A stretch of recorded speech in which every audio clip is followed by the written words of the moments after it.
Kemya. Today I'll be doing an exclusive about the grading scale. I'll be interviewing Julian, Miss McCarricker, and Miss Hendrick. I hope your questions will be answered in this video. Thank you. Enjoy the video. Thank you for watching. Hi, I'm Kemya. Today I will be interviewing. Hi, I'm Mrs. Hendrick. And we'll be talking about the grading scale. Today I will be asking Ms. Hendrick 3 questions that concerns the grading scale. The question I will be asking is how the grading scale changed, why it changed, and how does she feel about it? First question is, how do you feel about the grading scale? I like it. I like it a lot because it's more exact than what we were doing before. With standards reference grading, teachers base their grades on proficiency scales, and the proficiency scales are written from learning targets. And every student knows what the learning targets are, and that way it's a clear communication of exactly what it is teachers are expecting you to know.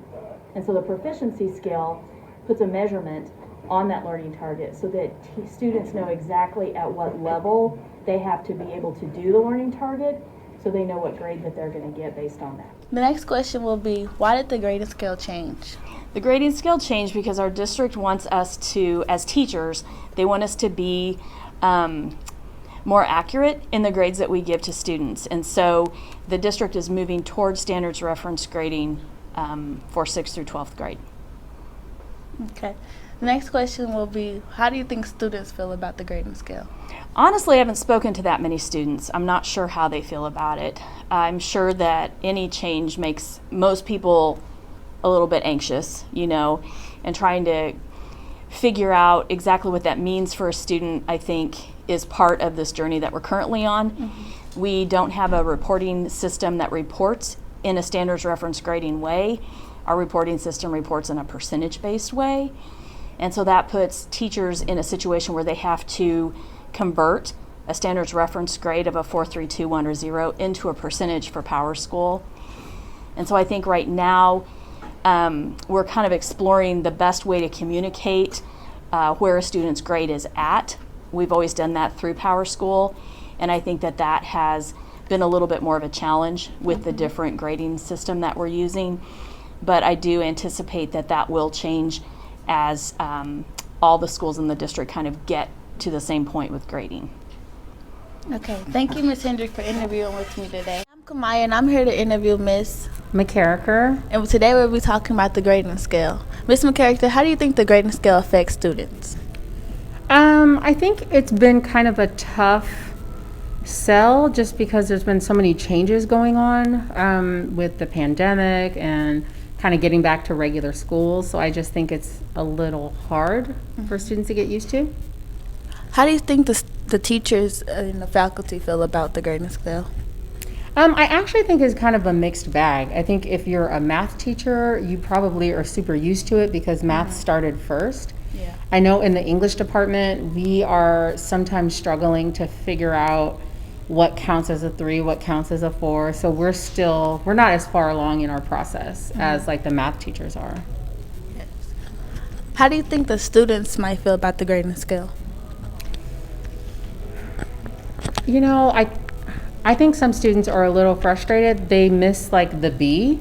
So it's like everything has a 0, 1, 2, 3, and 4. There's no room for a B. And so that I think is an adjustment that students are trying to get used to because they've lost a whole opportunity for a grade.